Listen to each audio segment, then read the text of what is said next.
신박한 경제 박시동 평론가 변함없이 나오셨고요. 오늘은 특별한 손님을 한 분 모셨습니다.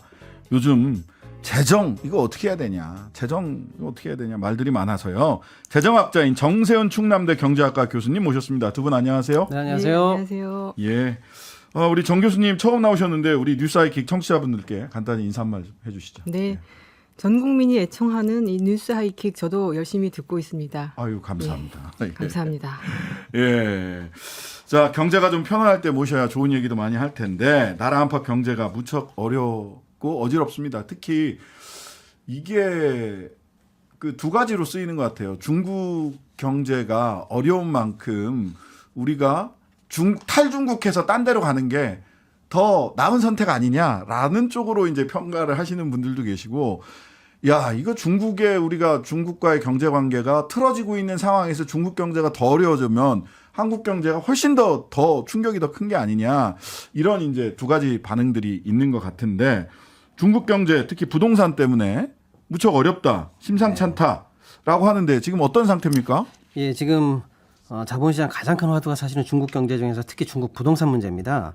중국 최대 부동산 개발사인 비구위안이 이번 달 7일자에 달러 채권에 대해서 약 300억 원의 이자를 지금 못 냈습니다. 그래서 지금 유예기간 30일 안에 최종적으로 이자를 못 내면 지금 디폴트를 맞게 된 상황이거든요. 네. 한편 이제 이 비구위안 충격이 채 수습되기도 전이죠. 미국 시간 17일에 헝다그룹이 미국 뉴욕 맨하튼 법원에 파산보를 신청을 했습니다. 그래서 사실은 헝다그룹은 2021년부터 지금 30조의 채권을 못 갚아서 지금 공식적으로 디폴트 선언을 하고 나서 아직까지도 경영난이 해결되지 않은 상황이거든요. 그러니까 지금 비구위안, 헝다 이 두 그룹에서 지금 크게 지금 디폴트 위기까지 가 있는 상황이고, 이러다 보니까 지금 비구위안 회사채가 거래 중지가 되고 있는 상황, 또 국영 부동산 개발업체인 신호오션도 달러 채권 이자에 대해서 상환 실패하고 있고요.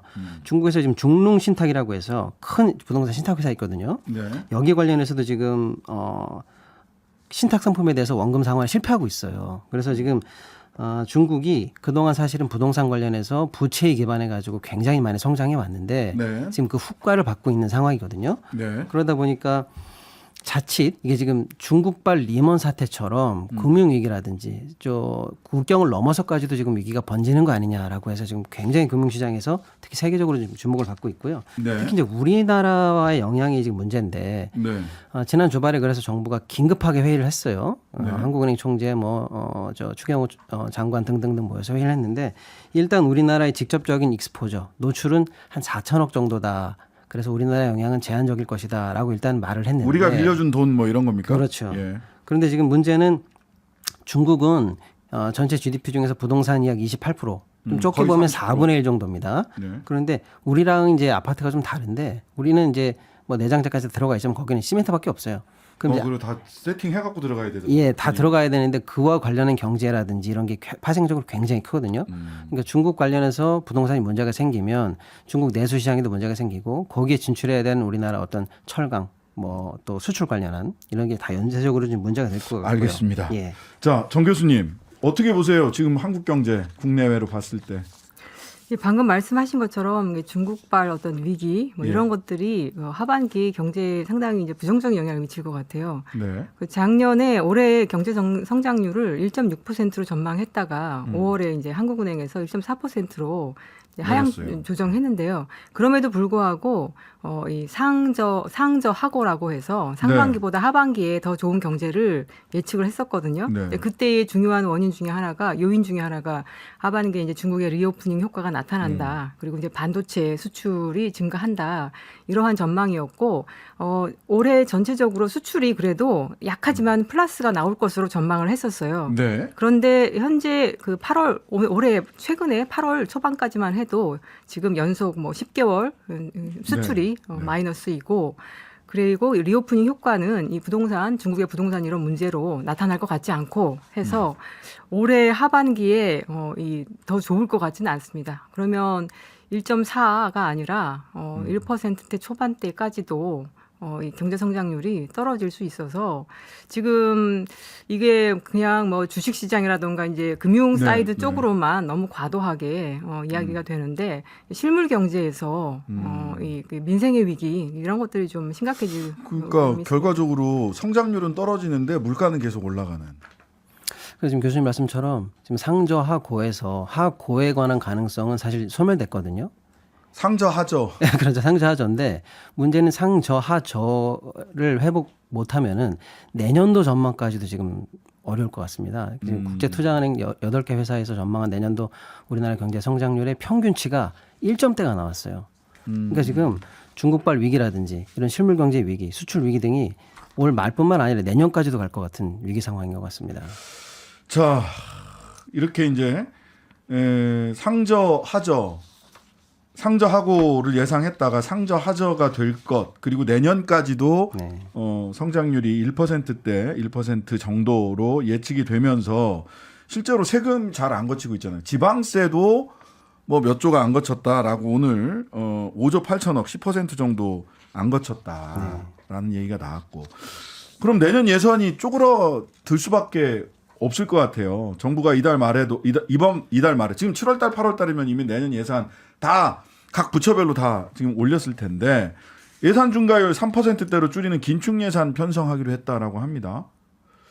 이거 내년 예산 지금 어떻게 지금 짜진다고 지금 정리가 돼 있나요? 올해 예산 증가율이 작년에 이제 예산 잡을 때 5%로 지출 이렇게 증가를 잡았거든요. 네. 그랬다가 이제 세수 결손이 나니까 올해 한 3월에 이렇게 지침을 내리면서 내년 예산을 4% 증가하는 걸로 해라라고 예. 했다가 최근에 다시 이제 3%로 줄인 거거든요. 예. 그러니까 지출이 확 줄어드는데 그 이유 중에 하나가 이제 올해 이제 세수 감소가 크게 나는 거잖아요. 네. 그 세수 감소가 날 때 이걸 어떻게 해결하느냐? 하나는 올해 지출을 확 줄여버리는 겁니다. 그러면은 처음에 그 전망했던 것보다 지출이 확 줄잖아요. 네. 그 줄어든 지출에서 조금 늘리는 방향으로 내년에 예산을 잡거나 네네. 또 하나는 올해 이제 예상했던 대로 예산을 집행하잖아요. 네. 그러면은 적자가 나거든요. 예, 그렇죠. 그런데 이제 추경호 기재부 장관이 그 적자를 되게 싫어하고 예. 국채를 안 늘리려고 해요. 네네. 그러면 이제 올해 적자가 나면은 그걸 내년에 상반기에 지출을 줄여서 수입을 줄여서 그 적자를 메우려고 할 거거든요. 네. 그러니까 어쨌든 내년도에 3%대로 지출을 증가율을 그렇게 작게 잡는다라고 하는 것은 올해 지출을 줄이거나 네. 아니면 그걸 미뤘다가 내년에 줄이거나라는 거여서 이제 지출을 확 줄이는 건데요. 그러니까 올해 줄이느냐 내년에 줄이느냐 둘 중에 하나지 무조건 줄인다는 거죠. 재정 그렇죠. 지출을. 예.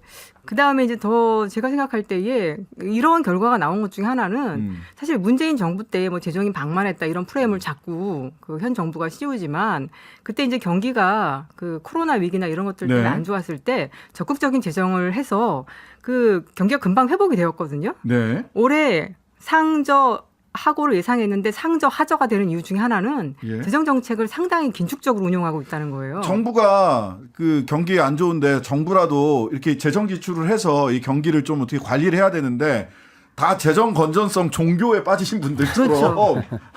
재정 건전성 하면서 자 그러면 요 부분에서 네. 어쨌든 지출은 올 하반기에 줄어들든지 내년에 줄어들든지 둘 중에 하나 어쨌든 줄인다. 그러면은 재정 지출이 줄었을 때 두 가지로 나눠서 봐야 될 것 같아요. 하나는 재정 지출 긴축 재정을 했을 때 정부가 일반적으로 어떠한가, 어떤 효과가 있는가. 그 다음에 2024년에라고 하는 우리 상저 하저 이렇게 성장률이 1%대인 현재의 조건에서는 또 그 파장이 어떻게 미치는가. 일반적으로 교수님, 긴축 재정이 한국 사회 또는 일반적으로 사회에 미치는 영향은 어떻습니까? 뭐 일반적으로야 긴축 재정이야 그 재정 적자를 줄일 수가 있지만 네. 경기에는 마이너스죠. 그럼 경기가 좋을 때, 그러니까 네. 민간 경기가 활성화되고 그럴 때는 예. 뭐 쓸 수 있다. 그리고 현재 부채가 너무 많아가지고 정말 네네. 어쩔 수 없을 경우에는 할 수 있다라고 생각이 드는데요. 네. 지금 한국 경제 상황에서 네. 국채가 어마어마하게 많은 것도 아니고 네. 민간 경제가 활성화된 것도 아니고 네. 재정에 여력이 있는데도 불구하고 굳이 지금 뭐 이렇게 재정을 쓰지 않겠다라고 하는 거는 저는 뭐 자살 행위가 아닌가? 자살행위. 올해도 안 좋은데 내년에도 더 안 좋을 것 같은데 그런 생각이 듭니다. 자, 지출을 줄인다고 했단 말이에요. 네. 줄일 수밖에 없다. 사실 뭐 그렇죠. 뭐 어디서 언제 줄이느냐의 문제지. 그렇게 지출을 줄이면 정부 재정 지출을 줄이면 어떤 사업이 뭐 사업 다 줄여야 될 텐데 어떤 사업이 가장 먼저 영향을 받습니까? 네, 일단은 그 꼭 필요한 인건비, 매년 하는 계속비 사업 같은 것들은 줄이기가 어렵고요. 내년 같은 경우에는 무조건 신규 사업이 줄 것으로 지금 전망이 되고 사업이 있습니다. 준다. 그래서 지금 보도에 따르면은 내년도 신규 사업 예산 편성이 10% 수준에도 못 미칠 것이다. 전체 예산에서요. 그런 전망이 나오고 있습니다. 그러면 네. 어떤 사업들이 주로 줄 것인가 보면은 조금 부처의 힘이 약한 부서들 사업들이 지금 대폭 줄 것이라고 좀 관가에서 나오고 있고요. 여가부, 환경부 뭐 그렇죠. 그런 겁니까? 뭐 농림축산부, 죄송합니다. 뭐 농림축산부. 해수부, 뭐 이런 쪽에서 지금 신규 사업들이 그런데요. 많이 줄 거라고 나오고 있고요. 결정적으로 복지 예산들이 많이 줄 것으로 지금 예상이 되고 있고요. 그리고 이 정부가 노래를 불렀던 거 있지 않습니까? 카르텔이라고 지칭했던 네. 노조 관련한 예산도 지금 대폭 삭감될 것으로 보도가 나오고 있고요. 네. 사회적 기업 같은 공공성이 강한 예산도 줄 것이고요.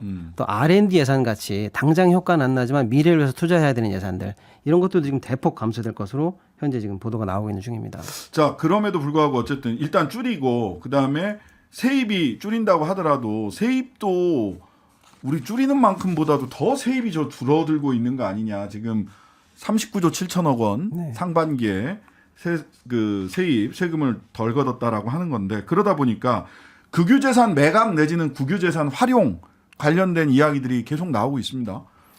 드라마, 영화 등의 콘텐츠 제작에 국유재산을 활용한다. 이런 아이디어도 나왔어요. 이게 무슨 얘기입니까? 지금 발표된 게 뭐냐면 국유재산정책심의위원회라는 게 있습니다. 여기에서 내년도에 우리나라 전체 재산, 즉 국유재산을 어떻게 관리할 것인지에 해당하는 국유재산 종합계획안을 발표를 했거든요. 여기서 이제 방금 앵커님이 말씀하신 황당한 얘기들이 좀 나오는데 어떻게 우리나라 재산을 관리할 건가 봤더니 사실 이 정부가 지난해 8월에 이미 엄청 많은 국유재산을 매각하기로 입장을 냈거든요. 네. 그에 따른 후속 대책이 일단 들어가 있습니다. 그래서 16조 원 플러스 알파에 대한 를 목표로 했는데 그걸 빨리 팔자. 그게 지금 주요 핵심이고요. 세수도 부족한데 예, 국유재산을 빨리 팔자. 세수 부족하니까 빨리 팔아서 돈 마련하자. 그럼 어떻게 할 건가 봤더니 패스트 트랙을 신설하자 아예. 그리고 국유재산 매각 패스트 트랙 예, 그리고 잘 팔기 위한 맞춤형 컨설팅이라도 하겠다. 정부가 예, 그런 상황이고 심지어는 이제 그 국유재산을 사는 사람들이 자금을 내야 되는데 그 납부하는 기간도 늘려주겠다. 일단 사라. 염가 세일 국유재산 염가 세일 예, 중이군요. 그런 것도 있고 이제 나머지 못 파는 것들은 잘 활용해서 대부라든지 뭐 임대라도 좀 해라. 그게 이제 나온 그런 측면에서 나온 게 예를 들면 교도소 같은 것들을 영화 촬영장에 드라마 세트장으로 빨리빨리 돌려라. 그런 수입이라도 좀 얻자. 이런 계획이 지금 나오고 있는 중입니다. 정말 꼼꼼하네요. 어쨌든 국유재산 염가 세일 기간을 설정을 한 것 같아요. 네. 예.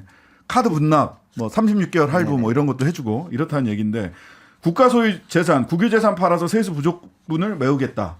이거 어떻게 평가해야 됩니까? 이 제도가 들어온 게요. 2012년 이명박 정부 마지막 해였던 것 같은데 그때부터 이 계획을 그 해마다 이제 발표하게 되어 있었어요. 국유재산 매각하는. 예. 그러니까 그때 왜 들어왔을까를 생각해 보면은 이명박 정부 때도 감세 세게 하면서 세수 결손 여러 차례 났었거든요. 네네. 그래서 그때 국유재산 매각의 어떤 기조가 그런 이 효율화라는 이름으로 이제 팔아서 수익을 내서 네. 수익 차원에서 운용이 됐고요. 그러다 이제 문재인 정부 들어와서 이게 바뀌었어요. 네. 공익 추구 아니면 사회적 가치 추구, 네.